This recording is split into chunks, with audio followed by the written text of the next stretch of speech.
What's up, you guys, and welcome back to my channel. If you're new here, my name is Jessica Hickson and I have what I like to call a commentary channel. However, it's mostly revolves around anti-MLM content. I spent 5 years in an MLM and I have a unique perspective on the whole industry. So if you like those type of videos, definitely hit that subscribe button and turn on the post notification bell if you'd like to be notified every time I post. As always, give this video a big thumbs up and follow me on all social media platforms if you'd like at the Jessica Hickson. It's what you do, making me feel like I'm falling, and when you move.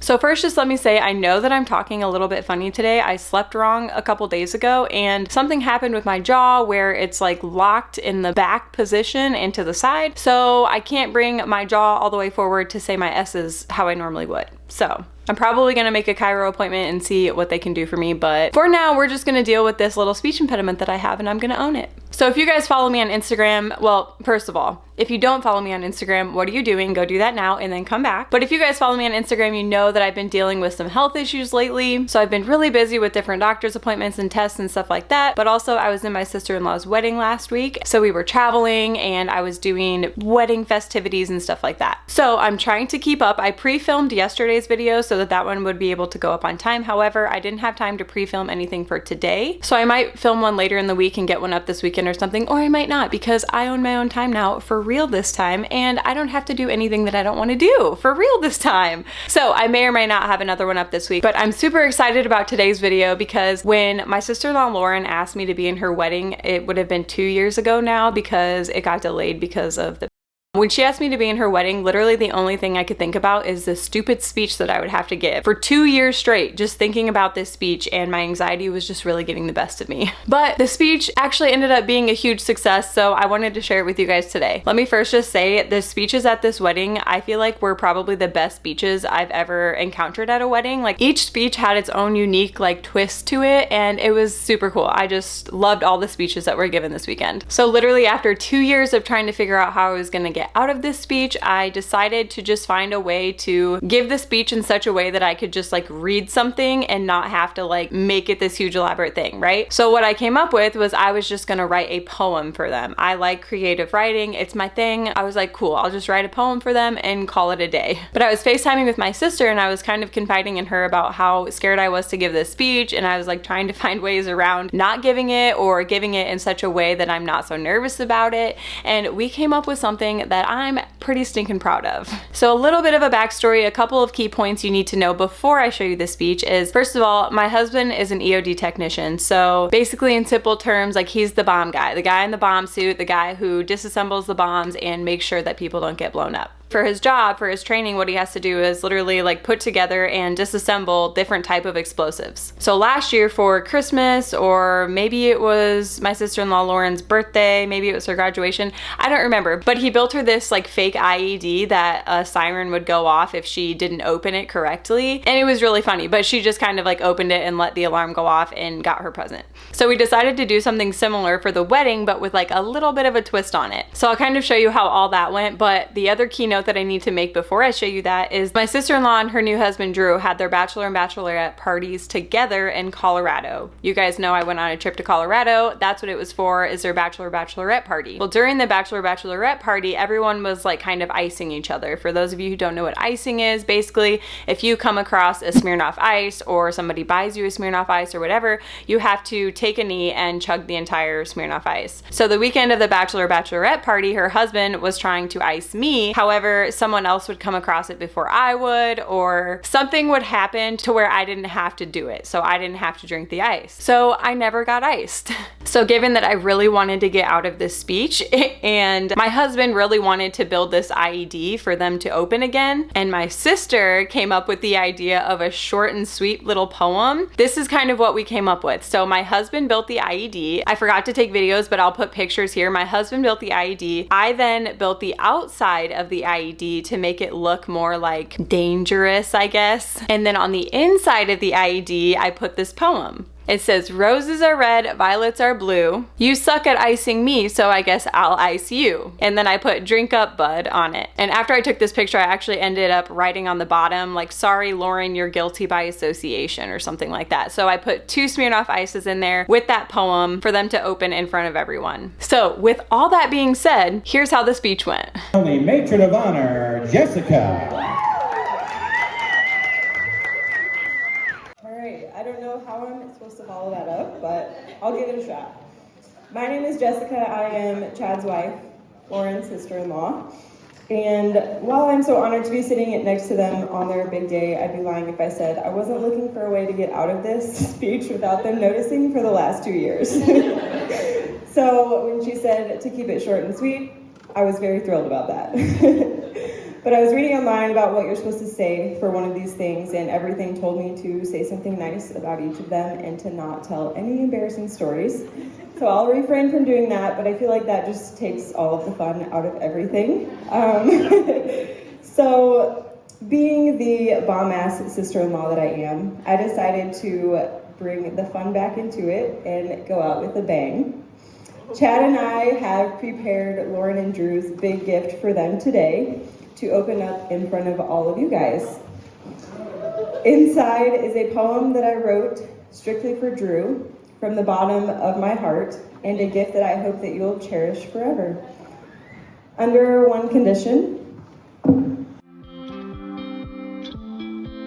So at this point in the video, I handed him like a screwdriver, a box cutter, maybe a pair of scissors, a tape measure, like just a bunch of random tools that they could quite possibly use to open the box.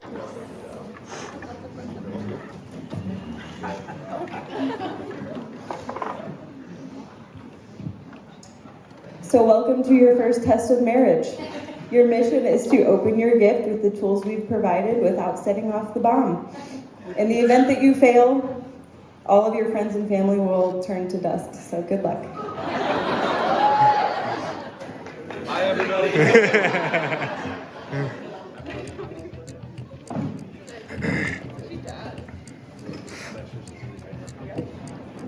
We'll be just fine. We got EOD in the back. They're hanging out. Barkeep, shout out to you, huh? You're all dead. I think we died. We're all done.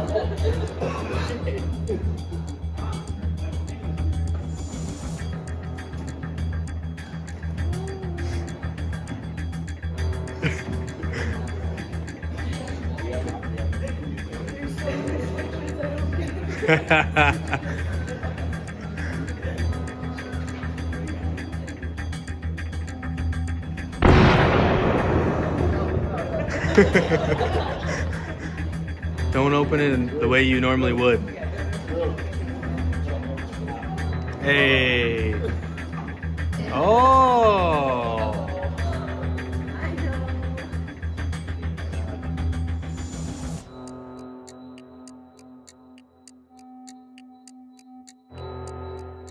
So since they opened the box upside down, the poem that I wrote was actually on the bottom, so it was kind of hard to get to without setting off the bomb, so I had to help them get it out.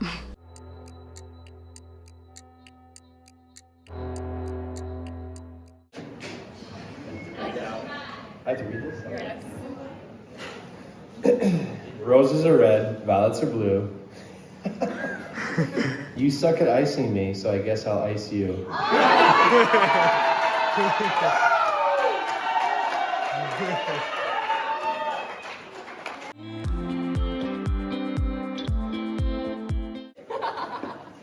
Drink up, bud. Sorry, Lauren. You're guilty by association.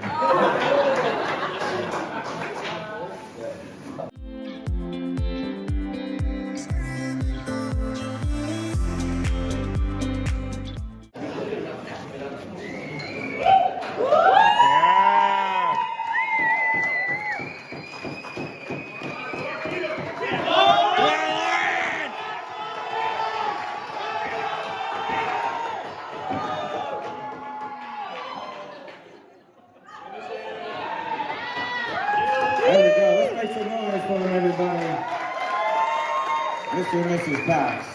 So yeah, it ended up being pretty epic. I got out of my speech giving for the most part, and it was funny, and it pretty much describes our friendship, our relationship with my sister-in-law and new brother-in-law. However, there's a reason that I showed you guys mine first, and that's because the other two guys that spoke totally blew me out of the water, and I couldn't set the bar too high for myself, you know, so I had to show mine first. But now I'm gonna show you the best man speech, who was given by my brother-in-law's friend, Jack. And when Jack first told me about his best man speech, he didn't really go into detail. He just was basically like, oh, like I'm not very confident in it. I don't know how it's gonna go. And then the day of the wedding that he was telling me about it, I was like, are you kidding me? If I would have known you were gonna go this far, I would have taken mine a little bit further, you know? But as soon as he told me what he was doing, I knew that he was just gonna blow me out of the water. So let's just roll the clip. I'm coming. Hold on a minute. I'm gonna come this way. I'm coming. Dude, it was gonna take a long time going around. I've kicked like the lights twice.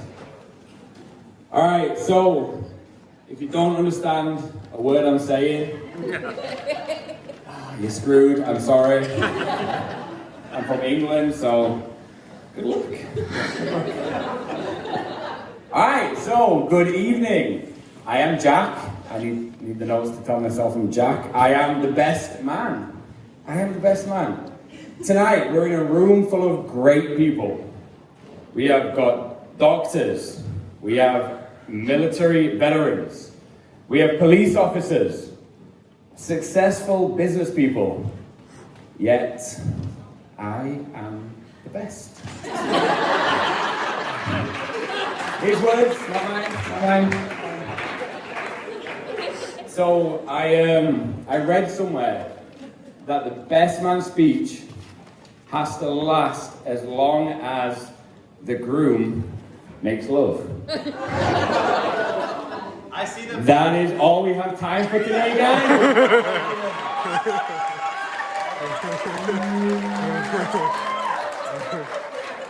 I'm joking. I've got you, Drew. I actually believe in you.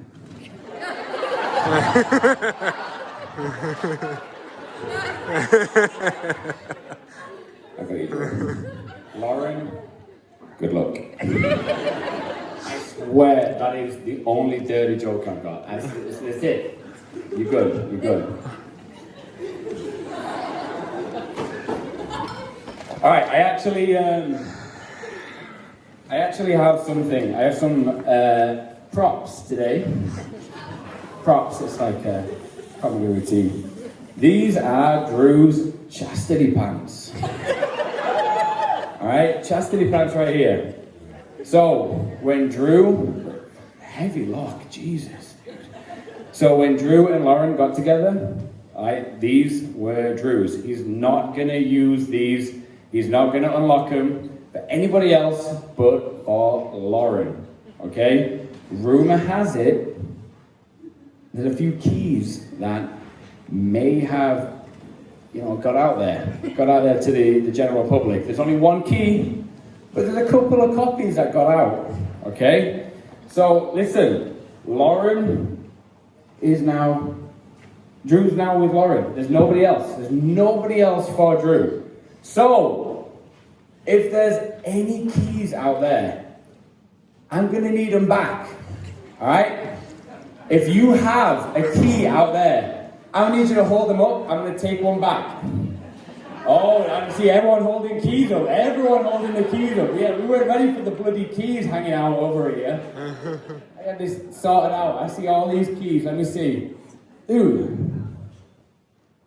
this is my wife. You stole from my wife? What else is going on here? What else is going over here? Let me see. What else have we got over here? I see some of the keys. Oh my God, everyone's holding these keys up. Like, Jesus, Drew. Yeah, I see my keys over here. I have props.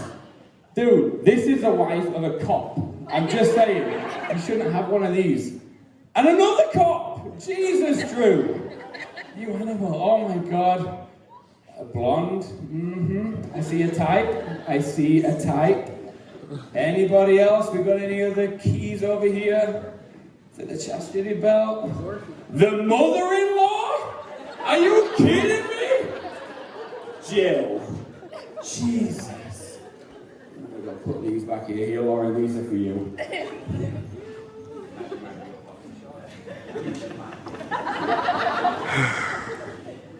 Please. No, guys, this has been a great night. The venue's been incredible. Lauren, you look incredible today, okay? Awesome, beautiful. You are number one today. Drew, like, fourth, third. Denise, I see you. Second. Lauren, you stole the show today. It's been a great day, beautiful venue, great time. I've had a huge privilege of being the best man. Honestly, I've been nervous about this speech, but that's about it. But guys, I don't think I am truly the best man. Okay? Oh, I've already done. Oh, right, you've already screwed up this one. Alright. I'm not the best man. Oh. This guy is. Right. So, if you guys don't know who this is, I should have done this. This was a terrible idea. Who taught me into doing this? This is Booze. We lost Booze a few days ago, but this is the best man for the wedding today. I'm gonna put him smack bang in the middle. Why am I crying so my bloody time? Okay. If he was gonna say a speech, I think it would go something like this. Drew, you've been my best friend for as long as I can remember. You've always taken care of me. But I've always been worried who's gonna take care of you. And then Lauren came into our lives, and I knew you were gonna be okay. So, make sure you fill her water bowl every day. Give her plenty of treats. Good luck. I love you, buddy. You've done great.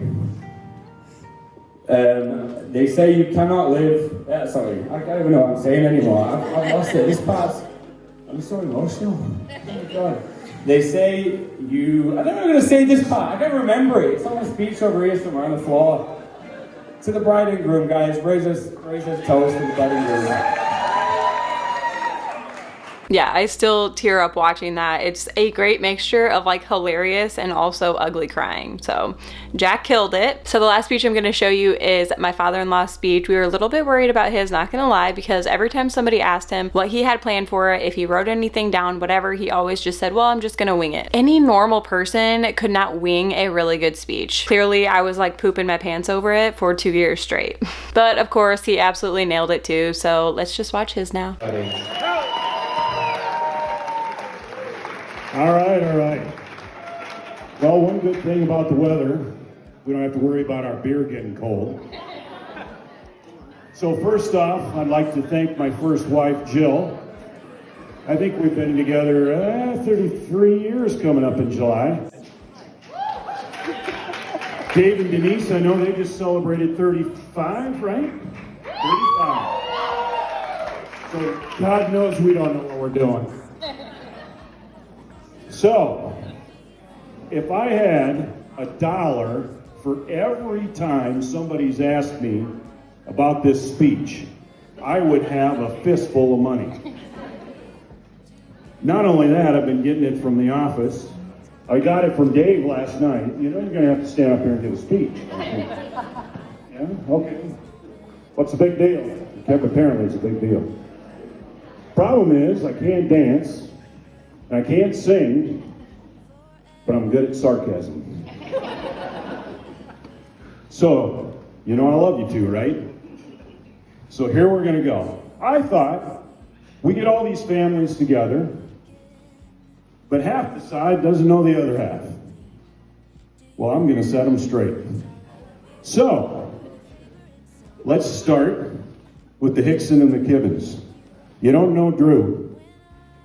Now, we got a little lesson this afternoon about how we supposedly met Drew.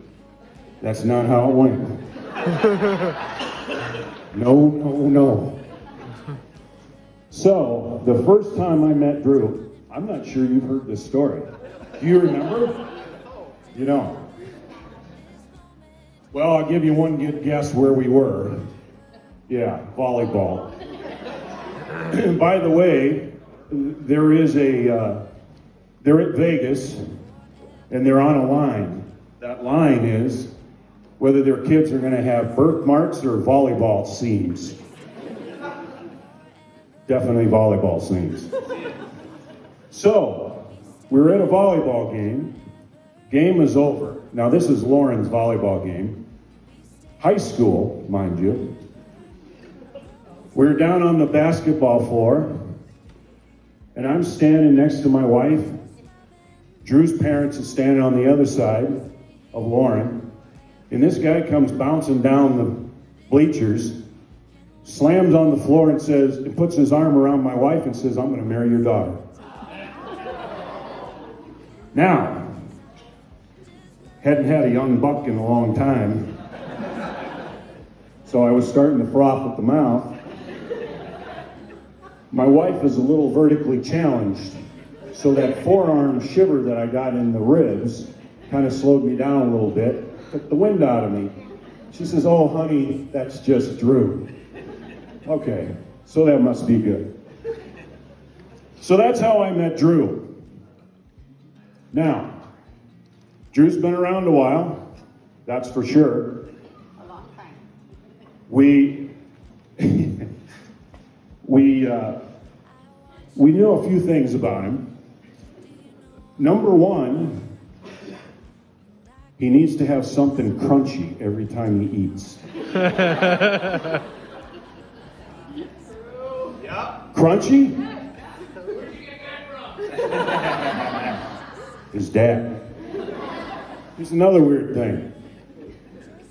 Notice your forks. Look at them. Notice that they have 4, not 3. Drew doesn't eat with 3, just 4. All right, here's what I do know. Drew is one hell of a teacher, and I can speak from experience. He invited me, you were student teaching at Wilmot, and I got to teach class with him. I was a CrossFit instructor, and so we took a class that day, and I was duly impressed with what Drew did with those kids. Secondly, Jack, I swear this wedding was never going to go off. I swear Jack was finally going to jump up and say, "Drew, I want to marry you."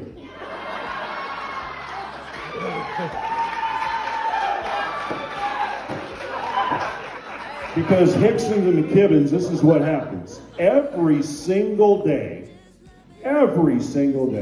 those two talk on the phone, and it's not for 5 minutes.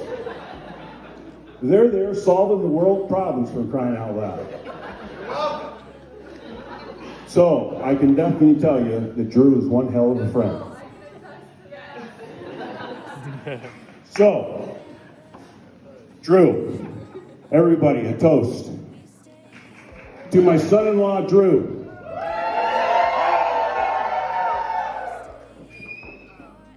All right, so it's the Crawford and Cox's turn. Do you really know Lauren? I bet you don't. The joke at our house is she came first. There was no way that we were going to have another child.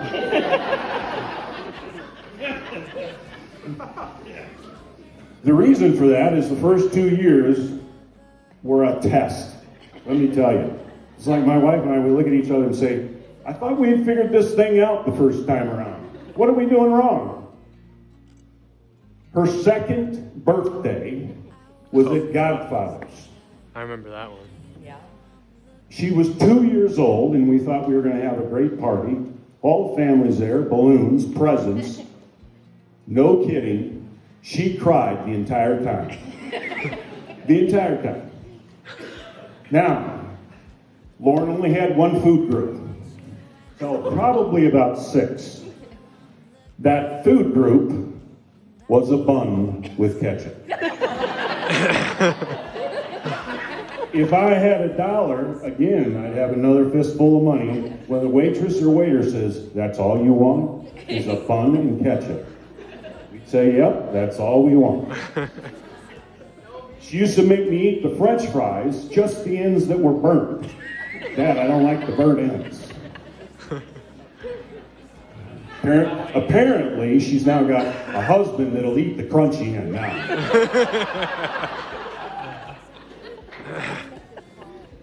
Now, the one thing that poor Drew doesn't know is I watched that little girl, first of all, at 6 years old, teach a class. She thought she was going to be a student, or she was going to be a teacher. No kidding, 6 years old, for 6 hours, she could tell you the 20-some students that she had in her class. It was amazing. She had a dry eraser and everything. Taught school. Now, her first love, I know, I'm glad you're sitting down, is not volleyball. It was figure skating. So she got into figure skating. She actually drew her brother in as well. And I'll never forget the time that she wanted to learn figure skate. Now, I could not skate myself. But I thought, what the heck, this would be fun to go learn with the kids. Lauren was 4 years old, and she was learning to skate, and she brought me on the ice to where my feet were numb. I couldn't feel them anymore. And Lauren says, "Dad, I'm not getting this off this ice until I learn how to do this." And I knew then, oh God, am I in trouble? Drew, you're really in trouble. So, to Lauren, a toast.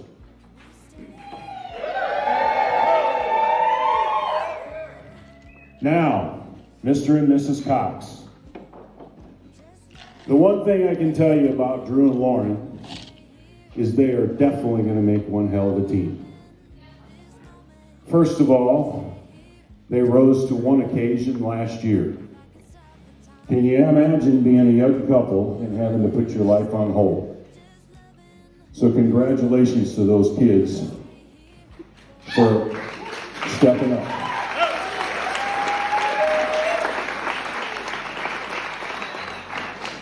That was a tough deal.